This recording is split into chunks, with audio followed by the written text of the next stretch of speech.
So my report is about Sternberg's successful intelligence theory and WICS model. So who is Robert J. Sternberg? Robert J. Sternberg is a cognitive psychologist who is currently the provost and professor of psychology at the Oklahoma State University.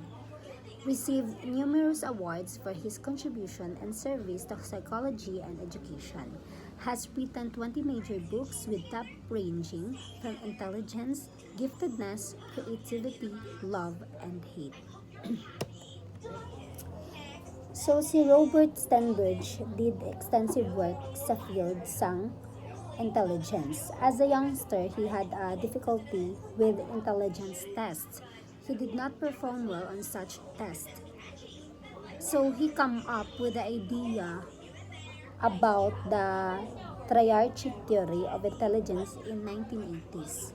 So over the years, that theory was evolved from complicated to componential triarchy theory to the simpler, successful intelligence theory.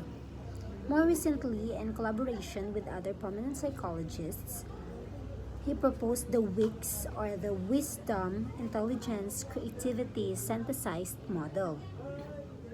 It is an alternative paradigm na mag-deliver sa more relevant admission, instruction, and assessment sa education. So first is the memory skills. So this skill is help us to retain the ideas or information that we acquire. Analytical skills help the person determine if a certain idea is good. So in these skills, you can analyze that if the idea or the information is good to use or not. So you analyze something that you could use based on the learning. In third skills, which is the creative skills, allow a person to come up with a new idea, usually to adjust to changes in one situation. So these skills will help a person to create an idea or an information, and also he or she can perform it or demonstrate it. Next is the practical skills. Enable a person to apply what one has learned. It also allows one to carry through or implement a plan. So in these skills, you acquired knowledge and you will able to use it or implement it in such plan, or you will carry it in some implementation. Sternberg also believed that the traditional views of intelligence focus heavily on memory skills or analytical skills because it naturally followed the assessment of learning. Likewise, concentrated heavily on the two skills, which is the memory or analytical skills. Memory and analytical skills are very much necessary. It can enable us to recall information or have knowledge that needed to begin in thinking creatively. One cannot apply knowledge if we cannot remember, right?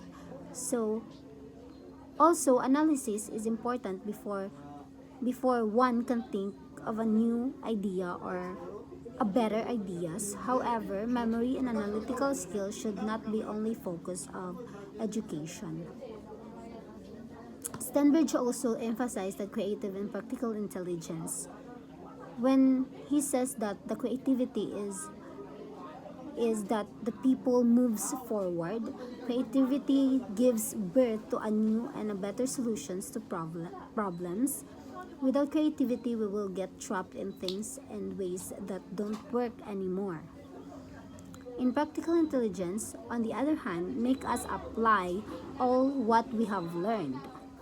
It gets us to actually do what needs to be done. According to Sternberg, successful intelligence is the ability to succeed in life given one's own goals within one's environmental context. It is maximizing one's own strength, not only to adapt to one's environment, but to also contribute significantly to society. That that's all for my report. Thank you, ma'am, for listening.